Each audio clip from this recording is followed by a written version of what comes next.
Ragazzo con spada di Edouard Manet, dipinto nel 1861, è presente nella collezione del Metropolitan Museum of Art di New York. Questo dipinto raffigura un giovane ragazzo identificato come Léon Lenoff, che si pensava fosse il figlio di Manet e della moglie Suzanne Lenoff.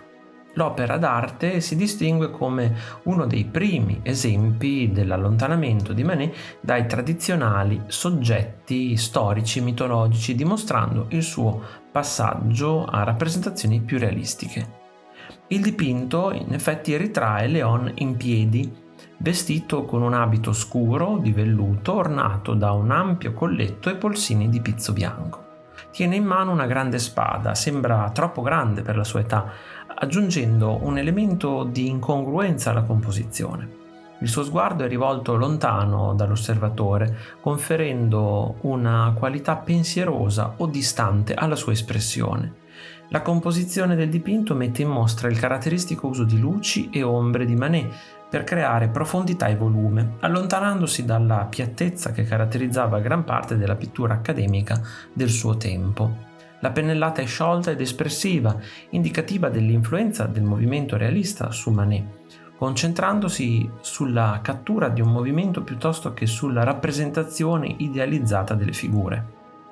La spada nelle mani di Léon potrebbe simboleggiare il passaggio dall'infanzia all'età adulta, oppure potrebbe essere un omaggio agli ideali romantici ed eroici popolari nell'arte e nella letteratura dell'epoca.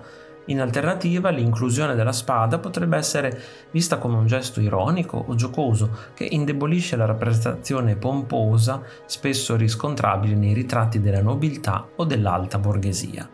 Quest'opera esemplifica il ruolo di Manet nel colmare il divario tra realismo e impressionismo.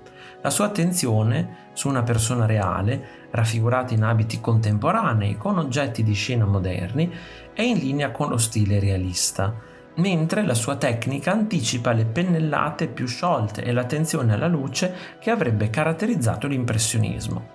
Il dipinto sfida la ritrattistica tradizionale, raffigurando un bambino in un ruolo solenne che contrasta con la sua apparente giovinezza e innocenza, riflettendo l'interesse di Manet per la complessità dei ruoli sociali e dell'identità.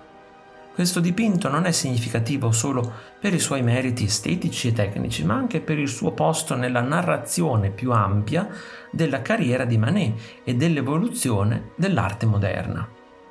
Illustra la sperimentazione iniziale dell'artista con temi e tecniche che avrebbero poi dominato il suo lavoro e influenzato la direzione della pittura francese alla fine del XIX secolo. Se ti è piaciuto il video, iscriviti al canale, lascia like e condividilo con i tuoi amici. Ti invito anche a visitare il mio negozio. Un saluto e al prossimo video di Arte Esplorando!